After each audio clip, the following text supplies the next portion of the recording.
We're delighted to have with us tonight the author and publisher Jasmine Richards, who has literally just come from judging the Blue Peter Book Awards. Is that correct? Yes, online correct. In my office in Denicky. It's obviously not finished yet, so she's left before, you know, the final stages of judging, probably to some relief. Yeah. So Jasmine is multi-talented, basically. Her LinkedIn header describes her as founder of Storymix, author, screenwriter, publisher, consultant, editor and entrepreneur. So I hope we're going to be able to explore some aspects of her multifaceted career tonight. So I remember Jasmine very well because she was an English undergraduate here between 1999 and 2002. But I've been finding out some more interesting things about her career after Oxford. So I hadn't realised, Jasmine, that you spent a year working for Oxford Access, yeah. And then you did a stint in Scotland Yard, went into publishing. I remember Jasmine being one of the youngest ever, I think, commissioning editor for children's books at OUP. And then you worked for over 15 years in publishing, and you've written numerous books of your own, many on mythological themes, including The Book of Wonders and The Secrets of Valhalla. And more recently, Jasmine set up her own creative commissioning company called Storymix, a children's fiction development studio that, in her own words, creates inclusive stories and nurtures voices from underrepresented backgrounds in children's books. And I'm delighted to have with us on stage tonight two current LMH English students, Aneela Shah and Amy Evans, who will join me in the pleasure of interviewing Jasmine. These are the questions that I have to ask. What was that experience like for you coming up to LMH in 1999? Oh, goodness. So actually, I have to go a little bit before, which is how I ended up even applying to LMH. So I went to school in North London. I'd actually moved from a secondary school where I was very loved. Okay, so I went to a school in Hornsey in Haringey, which had lots of its own challenges, but the teachers incredibly motivated. But I decided to move for A-levels to a school that I thought had better facilities. But they didn't know me. And one of the things, I don't know if you remember this about me, I do tend to be late for things. So this is the only thing they knew about me. I started at this new school and I was late for everything because I was actually travelling big distances because I was going to, you know, the posher side of town, basically. And so when it came to applying to university, it was actually a careers advisor that said, I think you should think about applying to Oxford. You've got Bristol here.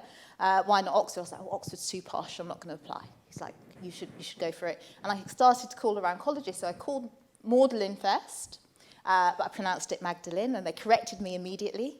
I was like, right, we won't be going there for a visit, an open day. And then I called LMH. LMH were lovely. And I was like, oh, that's a good one. Job done. I'll go to LMH. And I had such a wonderful day. It's one of those days in Oxford where the sun is shining and everything is perfect, and the students were really approachable, and the tutors I spoke to were as well. So that's how I ended up choosing LMH. And I am so grateful that I did, because even back then, I think a sort of sense of inclusiveness, and I think the fact that we're a little bit out of town, the fact that we're a former women's college, all of these factors kind of fed into a kind of quite a safe space. Now, don't get me wrong, it wasn't easy always, coming from like an inner city state school, being one of, I think there were 3 black students here across all of the years. And obviously we do the little nod, we check in with each other. How you doing? I'm doing all right. Are you doing? I'm all right. Yeah. It was difficult at times, but I am forever fortunate, I think, that I came to a college that is younger in some ways and comes from that place of, you know, women being given access to education, which wasn't always the case. I think that was really important. That's really interesting, and it's good to hear that even back then you felt that spirit of inclusiveness. But I do remember when we met in Summertown, I think a few years back, we bumped into each other at the bus stop, and you were gave me a talking lift. about... Yeah, I gave you a lift. That's it, to the station. Yeah. Yeah. But you said then that in your first year, you said that you used to go home at weekends to begin with. Do you remember that? Yeah. Until a friend persuaded you to give Oxford a chance. Yeah, I did. And so can you explain what that means? Yeah, So initially the thing you've got to realise is I'd got my offer at Oxford, and even the interview was so strange. Because I didn't have support from my school to apply, they said, you've done the wrong A-levels, you've done media studies, you can't be serious about applying to Oxford. So they didn't support my application. So I went in completely underprepared. And even when there was this sort of interview days, and I was like, and everyone was like, goodness, there's only sort of 12 spaces for English. I was like, oh, but in the prospectus it said 30. They're like, no, that's across all 3 years. I was like, oh, don't laugh too hard. Yeah. So things like that, like I felt completely underprepared. And then things like, I say this all the time, things like University Challenge. When Oxford are trying to think about how they can improve applications from kids and young people, young people from different backgrounds, University Challenge does you no favours. Because I saw that and I started crying and I said to my mum, I'm not going. Look at these people. I'm not going to Oxford. And she's like, I'm sure that's not everyone. So it was difficult, and I was very lucky that a friend of mine said, we have a really good time on the weekend. Just give us a chance. Just stay one weekend and just see. So, I was sort of like, I'm just going to do the learning and go, and I'll see my friends, I'll see my family in London, I'll survive it that way. And I think I could have gone the whole 3 years doing that. In fact, I know lots of students from similar backgrounds from me that did do that, but it took someone saying, just give this a go. And I gave myself permission to stay. And then my mum noticed that, then I wasn't coming home 2 weeks in a row, 3 weeks in a row. And then all of a sudden I was kind of in, and I had my tribe, who are still really good friends today, so... Yeah, I remember some of that tribe. Yeah. Turning to the subject that you studied, I mean, this is really interesting to me because I've been here a long time, as you know, and the study of English has changed a lot. And when you were an undergraduate, you must have noticed that it wasn't very diverse, basically. I mean, when I was a student, I didn't study any text by women writers at all, I don't think. Maybe Jane Austen, but that was it. But I don't know, in your time, it still can't have felt very, very representative. And I just wondered whether the stuff that you were required to study or was on the syllabus, did that put you off at all? I mean, goodness, I was thinking about this recently because I was on a radio show about Defoe and whether Defoe should be cancelled, right? It was for Radio 2, I think. And I do remember when we did Defoe and had to read Robinson Crusoe, and I thought I'd read Robinson Crusoe, but it was the Ladybird edition. And actually, when you go back and read Robinson Crusoe, books like that should have a warning.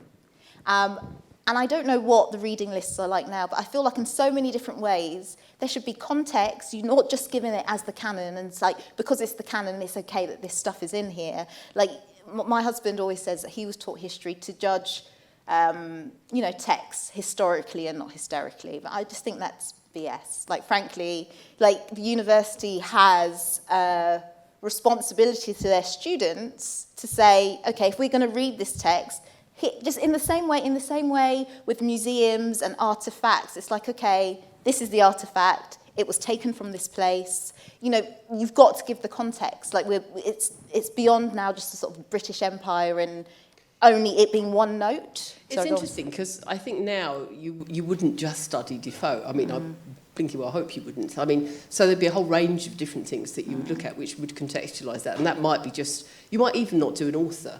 You might do a study of representations of colonialism in that period from different perspectives. I don't know if you've gone back to look at what people do now recently. No, I mean, that's really, we did do the canon. Yeah. And we did, so it was Dickens. Yeah, lots of There was male the novelists. yeah, absolutely. You Yeah. did and I mean, and I'm grateful that I have that sort of breadth of knowledge. It's very, you know, and certainly going into publishing, and we can get into this a bit, because in publishing, there's not many people that look like me. But what Oxford gave me was this absolute cast iron confidence to take up space.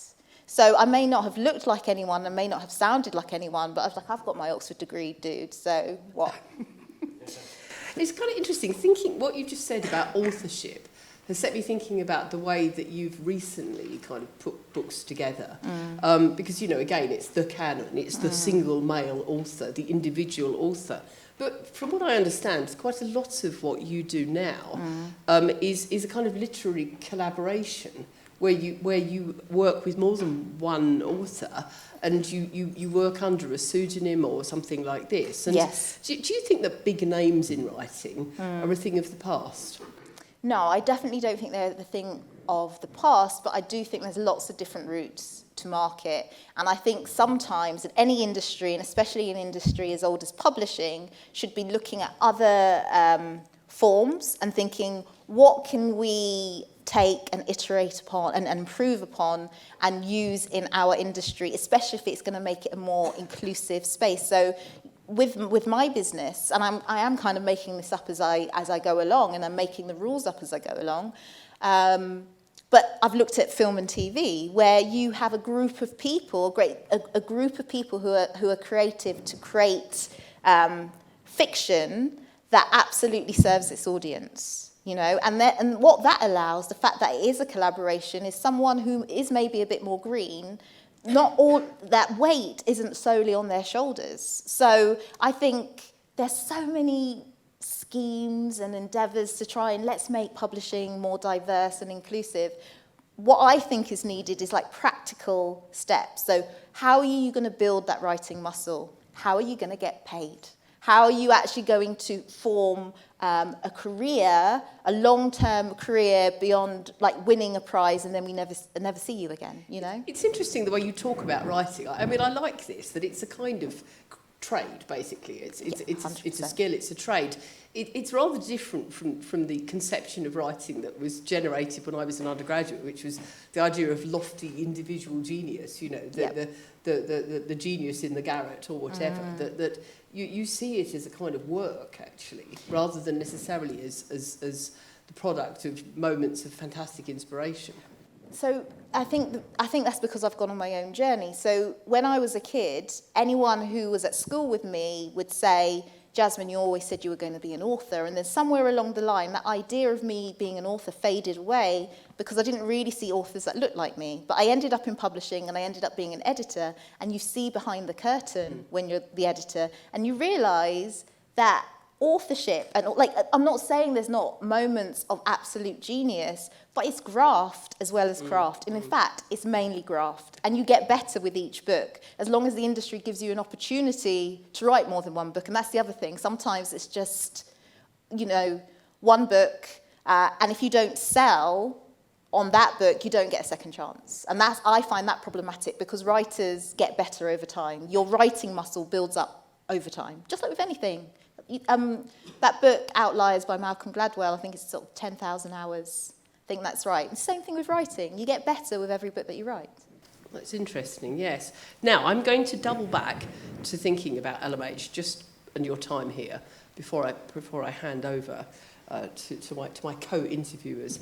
So I was thinking, when we were talking in the office, you said that that speed reading all these books actually was one of for judging your Blue Peter contest, was one of the valuable things that you'd learnt from studying English at LMH. It's basically how to read a lot in a short space of time.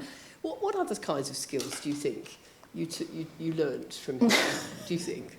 Blagging, yeah. Blagging. I remember being in a tutorial with you once, and it was on satire.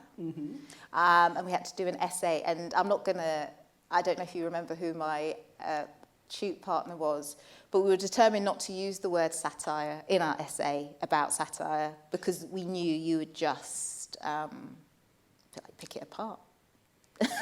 So I think sometimes it's also thinking about strategies on how to, and this is really important when it comes to interviews and things, like how are you going to, in this short amount of time, make sure that you're as impressive as possible. I mean, we didn't get much past you, to be honest.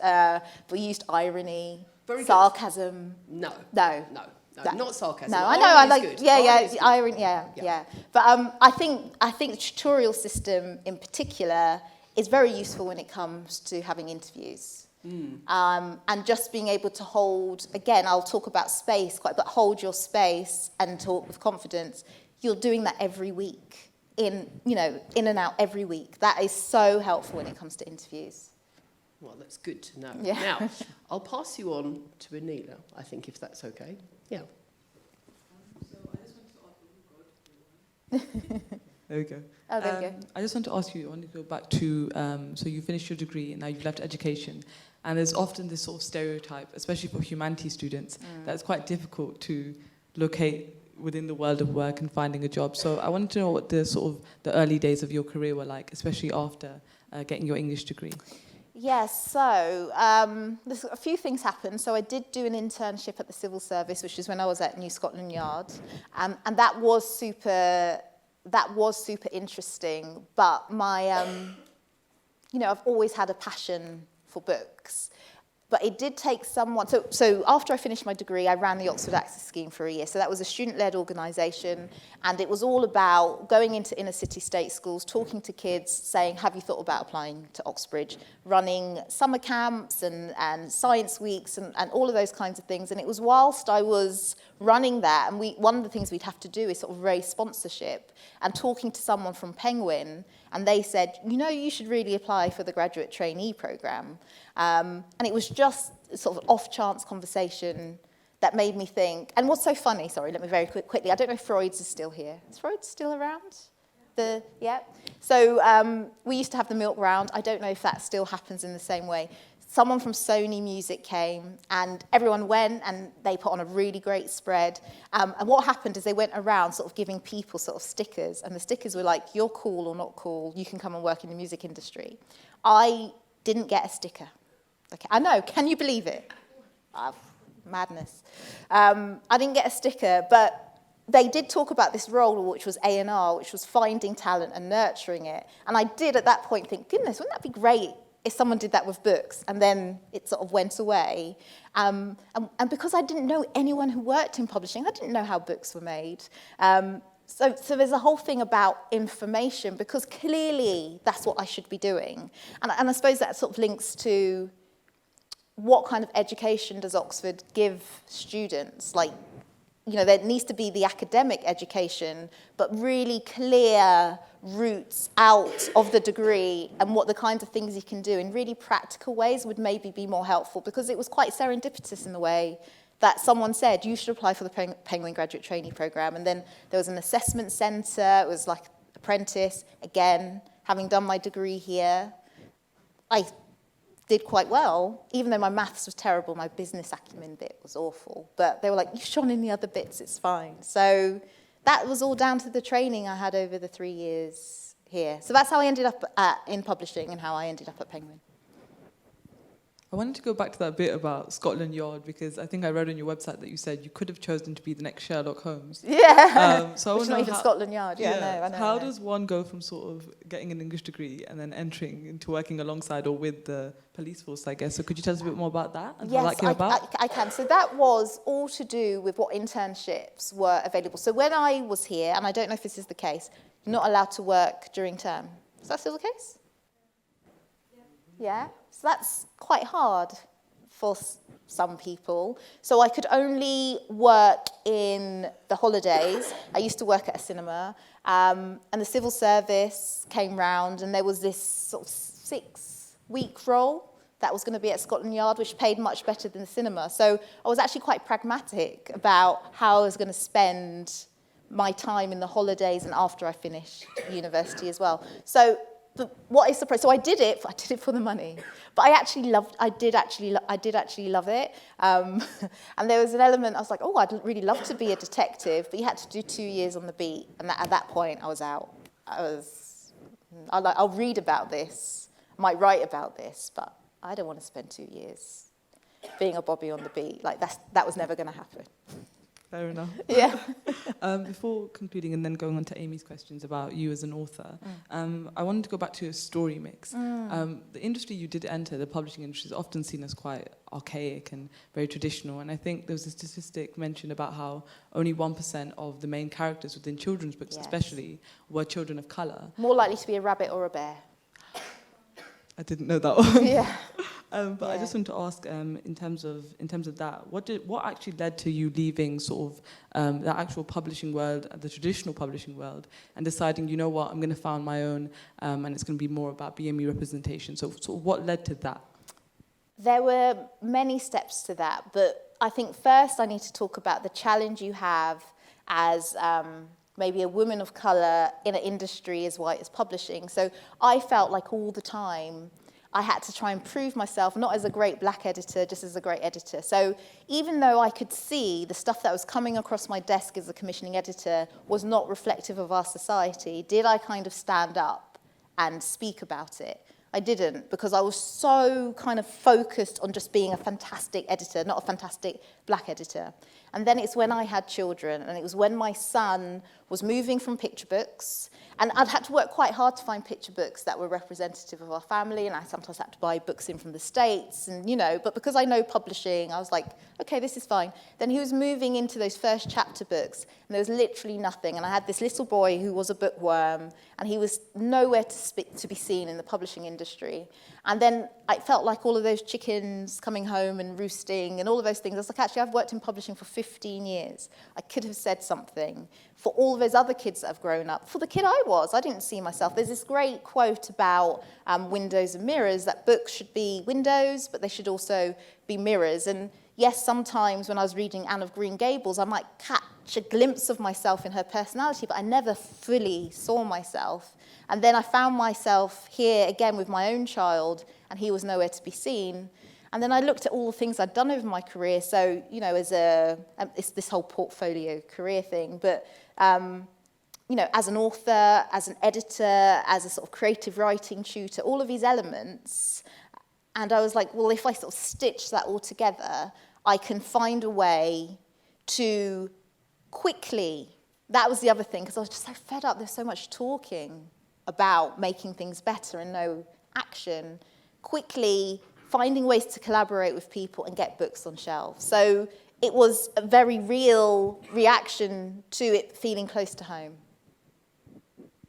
Well, that sounds like quite a big change to try to bring about to an industry, especially one as traditional and old-fashioned as the publishing industry can be. Yes. Were there any major obstacles that you faced or throughout that entire journey with Storymix?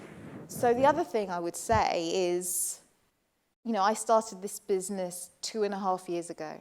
So 18, 19 months of that has been a pandemic, right? So I've been homeschooling, but also publishing has had this massive epiphany after the murder of George Floyd. So I started this business and I was like, I'm going to create kids' books that are full of joy and are full of adventure and are not going to be books about race, but they're going to have kids that come from different backgrounds, just getting to have fantasy adventures. Like, that shouldn't be unusual, but it is, right? So that's what I set out to do. And then if you kind of imagine a situation that you're working to create these stories, and then all of a sudden that your customer, my customer is publishers, all of a sudden publishing has had this epiphany, and they're like, Jasmine, what have you got? So for me, actually, I don't think it's been a normal start to a business, because I've had an intense interest in what I'm doing, and I've been selling projects whilst also trying to homeschool and just keep my head together during a pandemic. It's just been so strange. I'm not complaining that the business has had a great start. I just wish it wasn't for the reason, But if it hadn't been for the pandemic, then I don't think we would have had that space almost to reflect on this thing that happened. So many elements came together, sort of coalesced for this thing to happen.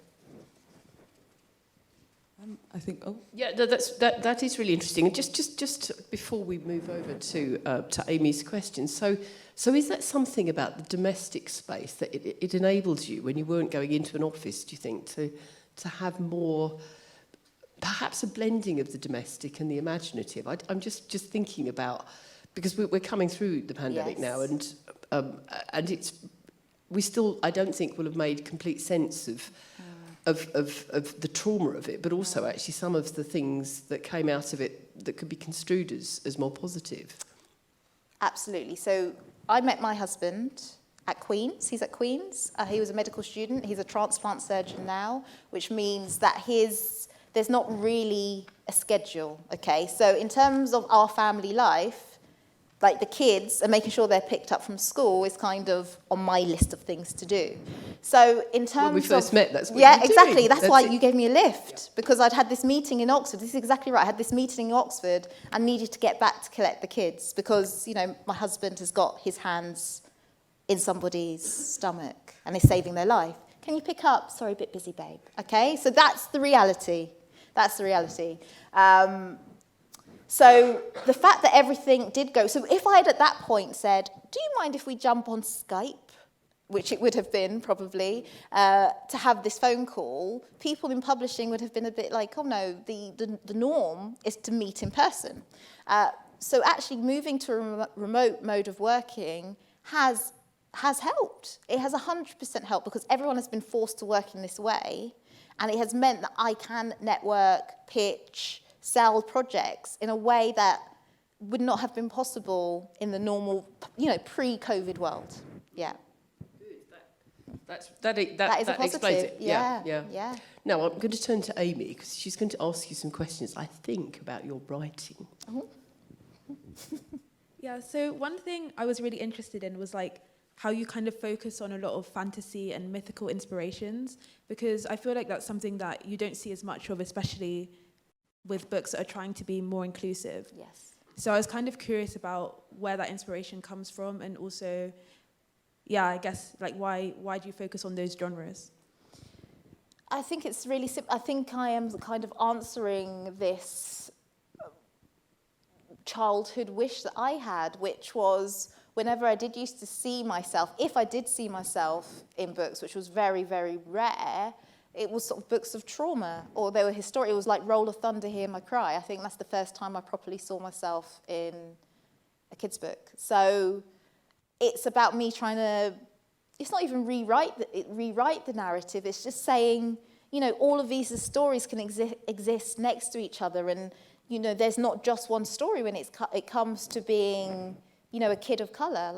Like we should have access to all of these things, and even more importantly, so, you know, people say to me, oh, you make stories for black and brown kids. Like I do, but I'm making them for white children as well, because it's just as important for them to see kids of color as the hero, as well as those kids to see themselves as a hero, because that, you know, kids don't have bias yet, or their bias is not entrenched, okay? They notice difference, but they don't have bias. So, but they're smart. So if you notice that every single book that you read, you as a white child are always the hero, and you know your friend, you know, Dion, oh sorry, I touched my thing, is the sidekick. Now, you're already processing, you're already laying stuff down. So it's just really important to me that we give a range of stories and experiences. And I'm not saying that kids' books that deal with tricky things like racism or prejudice aren't important. Like, they are important, but they're not what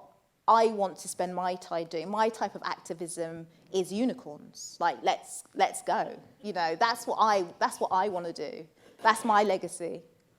Yeah, that's really great. And I guess kind of leading on from those questions about genre, I think you wrote kind of an adaptation of Oliver Twist. Yes. And I was kind of curious, I guess, linking back to your study of English literature and why you chose to introduce zombies into Oliver Twist.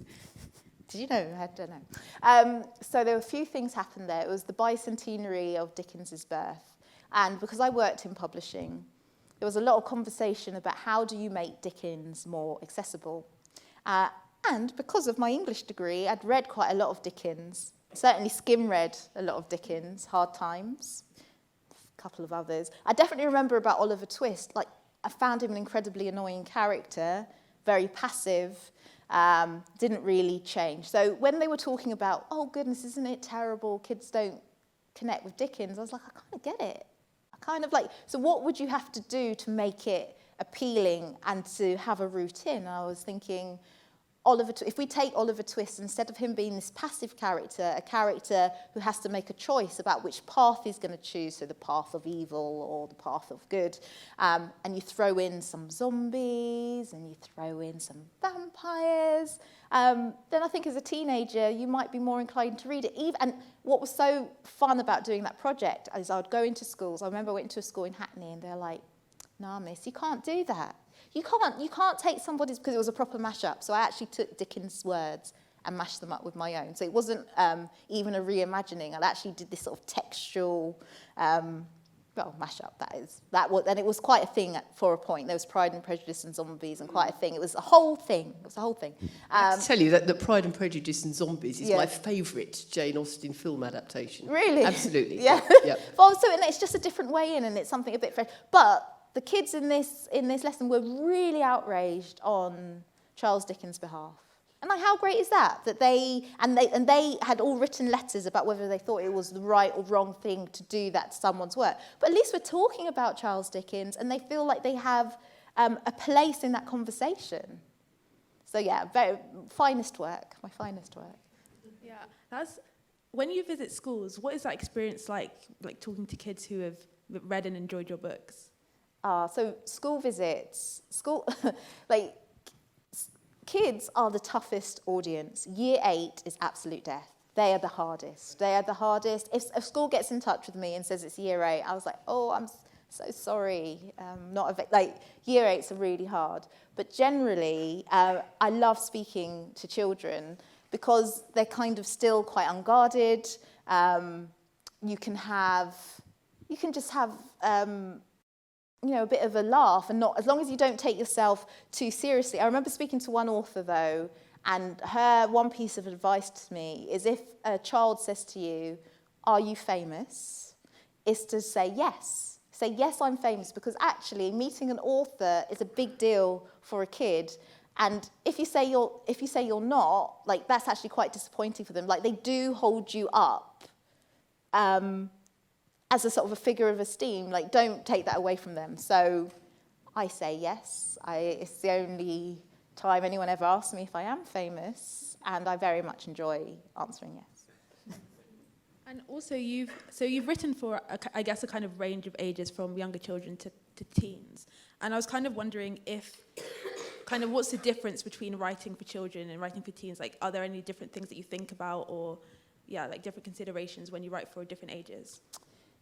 Yeah, well, yes, absolutely. So there's all kinds of things. I think once you start writing for teens, you can do some much more interesting things in terms of your point of view and your voice. You can do trickier things because they're more mature readers, just in terms of how long books are.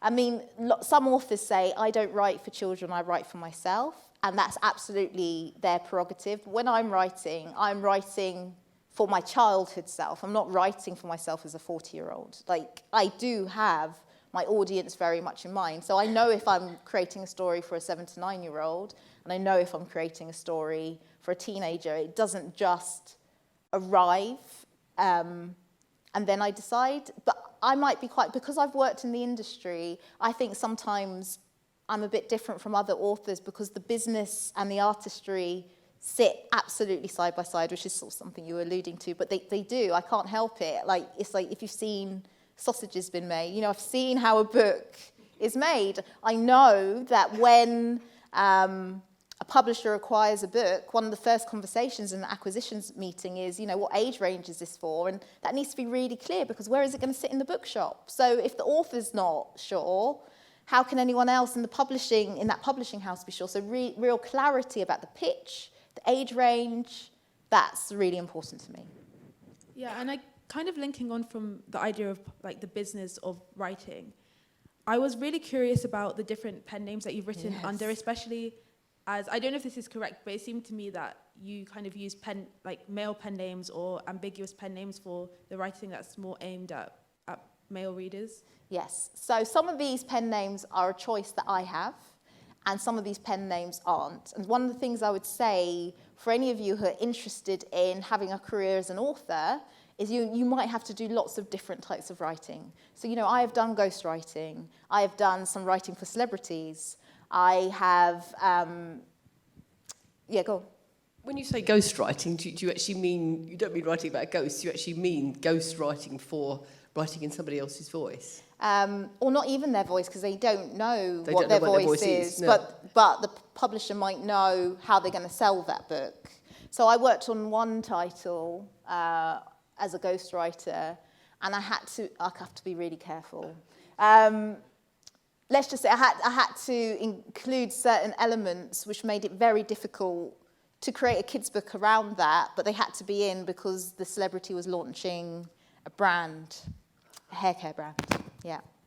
So, going back to so with the Adam Blade books, which are the Beast Quest series, that's an established pen name. There's over 100 books. There's many, many writers who work on it. Like, that wasn't my choice. It's just, it's a writing gig. I got paid to do it.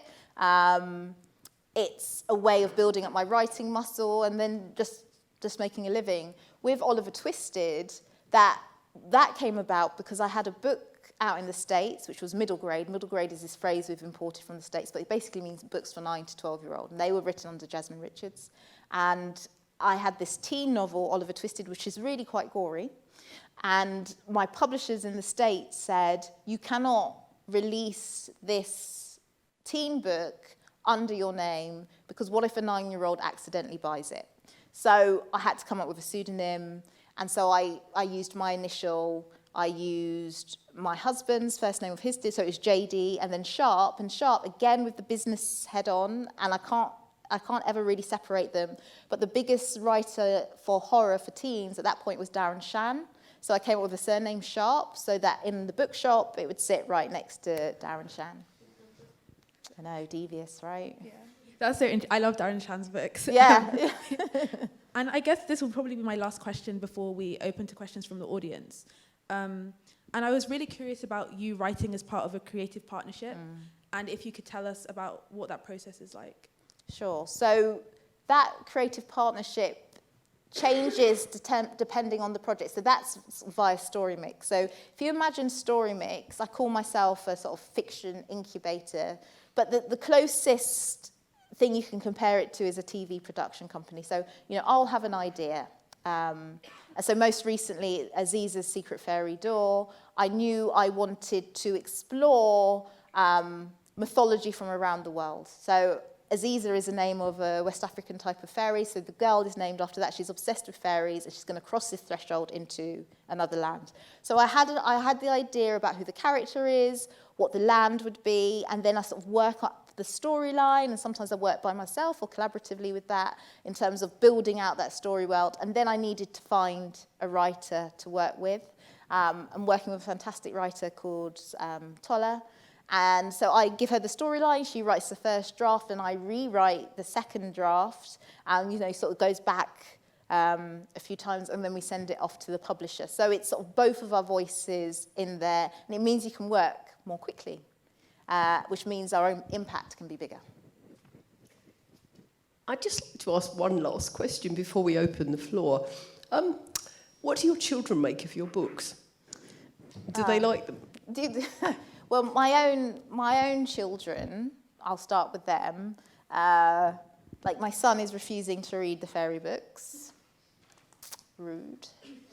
But it kind of depends, children from a very young age have an idea of what types of genre, what they're into. So it kind of depends on the child. If they like fantasy adventure, then they're going to really like the kinds of books that I write. If they like those sort of contemporary, heartfelt stories. I mean, I marvel that people can write stories like that. Like, I need the hero's journey. I need a ton of plot. Like, you are not going to be able to catch your breath when you're reading a story that I write. It's like obstacle after obstacle. Like, an ogre turns up, then a dragon turns up. Like, those are the kind of stories I like to write. But I enjoy reading those books which are more those emotional peaks and troughs. But I couldn't write one. Absolutely couldn't write one because, I think they're really difficult. Yeah. So if the kid likes that kind of book, they're probably not going to enjoy what I do. You haven't really answered my question because you've avoided saying that my children do not read my books, but I'm sure they do. Yeah. So, has anybody in the audience got questions that they would like to ask Jasmine? I'd like to have a question. Yes. Thank you. Basically, my voice is interesting, but I just wanted to first of all say thank you so much for coming. This has been so interesting, and I've related to everything you said. And I think the thing I related to the most was you talking about having books that don't necessarily revolve around the struggle, but still have I feel like stories from minority backgrounds can be interesting and fun, and they don't have to be rooted around that, because I feel like then it gives you an ability to see something different, something better. I was just wondering, coming from the publishing industry, do you have any advice for people trying to, authors, budding, who are trying to get into those industries? Because I feel like I haven't done much research about it, but from what I see it as, I feel like I see publishing as kind of very impenetrable, and it's very hard to get a book in. Yes. So I feel like, do you have any advice? So are you writing? You thinking about writing? I do write. You do? I do a little bit of writing. So the first thing I would say is, own the fact that you're a writer. So you're not waiting for anyone. You don't need to have a publishing deal to be a writer. So firstly, own that. So you are a writer. The other thing that I would say is publishing historically has been incredibly impenetrable, but publishing is working very, very hard at feeling more open and accessible. So I feel like there are lots of opportunities, so many writing competitions at the moment, especially for writers from underrepresented backgrounds. So what I would do, just because I spoke about writing muscle before, that's one of the biggest favours you can do for yourself, is build your own sort of writing muscles. And you build writing muscles by reading other people's literature. That's the first thing. I cannot tell you the number of people who say to me, I really want to write books for kids. So I'm like, oh, that's great. What was the last kids' book you read? Oh, I read a bit of Dahl when I was a kid. If you want to write for any kind of audience, make sure you're reading books that have been published recently, okay? So you have an understanding about what the market is, and reading is learning how to write. The other thing I would say is about forming a habit. So Stephen King has a great book called On Writing, and he says every book is just written one word at a time, one sentence at a time, one paragraph at a time, one page at a time. That's the only way you're ever going to write a book. So writing a little bit every day is really key. And then I would look out for these opportunities, because I feel like there has never been a better time to be a writer from an underrepresented background, because publishing is crying out for these stories. They really want to hear them. So, there's a great opportunity there. Okay, all right, thank you. You're welcome. So, do we have any questions online? We don't. So, it's fine. It's good. It makes it easier, basically. You can't read the writing. So, do other people have questions? Yes. Oh, yeah. Wait for the mic, although I probably could hear you. I'll do a bit of running. Thank you. My question was, did you find it at first difficult to go to creative writing after you'd just been studying to critique and to write essays? Because I used to love creative writing. Yes. And I remember being young and having to go to secondary school, and creative writing was stopped. It was, you must write about the author. Yes. So I was wondering how you thought. Well, so what's very interesting about that, there was a bit of a gap. So I did my English degree, and I worked in publishing and was sort of coming up the ranks as an editor, where it's all of that critical thinking. And then what kept on happening is I was supporting these authors with their books, and sort of realising that books don't arrive fully formed. There's all of these many versions. And realising that authors are just human beings who are putting in a lot of work. And that's what gave me the confidence to become a writer, or seeing how hard writers have to work. But I wonder if I could have gone straight from doing the degree into creative writing. I wasn't that person who was like penning the novel while I was at university. I was just trying to get through. I mean, year one is like, you know, Old English. Like I was just trying to survive. So I wasn't penning my novel while I was doing a degree for sure. There was a bit of a gap. So in doing that, did you have to like almost reach back into your former, like yourself as a child and go back to what you would like to read? Did I have to? I mean, the book that my first novel, Book of Wonders, the seed of that idea came from Arabian Nights, which was my favourite book as a child, and I remember being very angry about that book because Scheherazade tells these stories for 1001 Nights. During the course of these stories, she changes the Sultan. He becomes a better man. Lovely, lovely, they live happily ever after.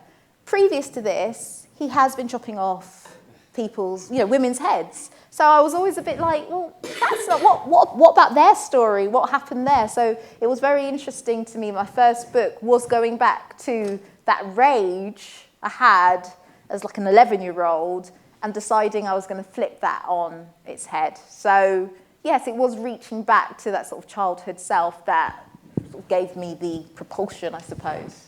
Yeah. Hadn't really thought about that until you said it, but yeah. Thank you. Are there any other questions that people would like to ask? Yes, Rhea. Hello. I study English, and at least like once a week I'm like on the verge of a breakdown just because I'm like, I'm doing the colonizer subject. You know, there's no one writing here who looks like me, or if there is, it's sometimes, and it's not as much as I'm seeing the accounts of my white peers. Yeah. So I was just wondering how you found your voice as a black woman when historically it's been overshadowed by the voices of white, straight, male people, yeah. Yeah. What I do remember is at every opportunity trying to find ways to sort of smuggle in those voices. And I remember we could do an optional dissertation. I don't know if we still do that. And I just it's compulsory. So I wanted to do West African women writers. And I mean, there was a search, wasn't there? We found some guy in Wadham. It was all right, you know. He did. I'm sure he's like an eminent someone or other. But I think we can remember you've got to go back into the mists of time, all right? This is 20 years ago.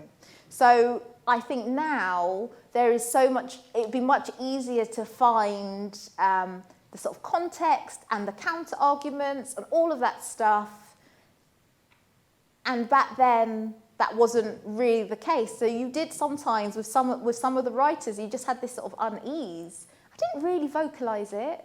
I probably internalised it. I do remember feeling with Robinson Crusoe because I really enjoyed Moll Flanders and I read that first. And I was like, actually, you know, it's quite an imperative. I mean, there's this happens. And then I read Robinson Crusoe. I mean, has anyone read Robinson Crusoe? Is it still on the syllabus? Well, sorry. I mean, yes, people read Defoe. I would imagine that Robinson Crusoe fits into it, but it's not syllabus. I mean, it's one of many books that you could read. So perhaps less so than at one stage, actually. Yeah, because I feel like it's been kind of sanitised. So it's this whole sort of survival narrative, and it's on the island. But in that story, Robinson Crusoe is made a slave. He gets caught. He escapes with another slave. He then sells that slave to buy a plantation. Like that's and I just think sending like a 19-year-old into that, it was a different time. And I just think having context or a warning with so many of the different thematic points is quite important. I have lost the beginnings of the question. I just feel like I'm ranting now. It was hard. It was hard sometimes to find those other voices. Yeah. How about your own voice? And then how did you find like the authority to actually say, this is me and I'm writing and this is my voice and I'm putting it out there into the world because I have a place in the world? Wow, that is such a good question. Okay, so in terms of confidence in publishing, so publishing has a bit of an issue that they put all this work into finding staff and editors in particular of colour, let's say. And then there's the retention rate is quite low. So people come in and then they exit again because of that feeling of being the only one. And I have often felt that going to Oxford, because publishing is this microcosm of Oxbridge graduates, like in some ways I felt like I fit, even though I didn't fit in other ways. So, but there was something about the confidence of coming to this place. And I know this isn't the case for everyone. I know some people come to this institution and maybe leave with harm and maybe damn. But for me personally, it really, it really sort of gassed me up. It gave me a huge ego. No, it didn't give me a huge ego, but I did feel very confident because it's rigorous. I survived it. And the odds are I shouldn't have even, got here if there any kind of, grew up in social housing, single parent family, all of these things. And that, I came here and I thrived. I really felt like, life could throw anything at me. But saying that, I was also sort of spent a long time just saying I just want to be the best at this thing and not be defined by my race. And like I was saying, it was only with my own child, when I saw that actually in 30 years, not much had changed from when I was a child. I was like, actually, I need to stand up and say something because I am now quite senior in this industry. People will listen to what I have to say. Like, this is how you use my little bit of platform to do something. This is, and it just felt like all of these things that had happened in my life, like all of a sudden sort of knitting together. And when you're doing something that feels like your purpose, like it feels so kind of easy in a way, like even though the work around it is hard, but it's just like, actually, this is exactly what this has all been about, So it was a journey. It was definitely a journey. Now, you see, Jasmine, at the end of the day, the reason that you liked, although you say you didn't, but you like Defoe, actually is because it's all about survival narratives. Well, and I'm not going to say like. All right, but where it had maybe that there was some affinity, and certainly with Maud Flanders, that you think about that as a survival narrative, which is kind of interesting, isn't it? No, it is. Yeah. So, do we have other questions from the floor? Yes, please. You mentioned a couple of times that the publishing industry has this new desire to want books like yours. What do you think about that desire? Do you believe it's genuine? Do you believe it's permanent? And how do you feel like? Do you feel like then your books are either just ticking a box for the publisher, or do you feel like they actually have the publishers did genuinely desire them and believe that they have a meaningful impact? So I actually wrote an article about this for The Bookseller, which is the trade magazine, because when it was all happening that summer and my phone was sort of ringing off the hook, in one space here, it's just, this is amazing. I'm going to make the impact I want to make. I'm going to sell the projects I want to sell. And in the other one, it's like, really, is this what it took? Is this what it took? And the article, and it was to black creatives in the industry saying, you have always been great at what you do. And that door hasn't always been open, right? If that door is open now, let's seize the opportunity. And I wish it wasn't under these circumstances. But we haven't always had a place at the table. We haven't always had equal opportunity or access to opportunity. So even to show that our books can sell, we didn't even get to that stage. So let's get the books sold. Let's tell the narratives we want to say. And you've got to push back. I was saying this recently because some black writers have been sort of reporting back to me that they sort of send off their books and the note is maybe, can they be a bit more urban? It's like, whereas I think once upon a time, that's maybe a conversation that is just being had here, needs to be talked about. We're not gonna stand for it anymore, right? So, is it sort of tick box? I genuinely do believe that children's publishing wants to do better, and that they've wanted to do better for a really long time, and that there's maybe people in the higher stratas of the industry who are like, we're not going to really, we don't know how that book is going to sell, but actually, books by black and brown authors have been selling a truckload. So from the publisher's point of view, it actually makes business sense as well. So. And this is why you're seeing this sort of, but it is sometimes a bit of a frenzy for black and brown talent. That's how it feels right now. So the pendulum has sort of swung the other way, and it is quite intense. But then I often think, you know, for many years, that all of that opportunity has been over here, and that wasn't really questioned. So let's make hay while the sun shines is kind of how I feel about it. Thank you. I think we should probably be wrapping up now. And I'm sure that Jasmine's dying to find out who's actually won the Blue Peter Book Award. Yeah. So we'll find that out. So this just remains for me to thank Jasmine very much for taking the time to come here and to revisit us again, which is wonderful. It's lovely to see you again. And to thank our co-interviewers, Amy and Aneela, for providing such interesting and stimulating questions. So thank you very much indeed. Thank you.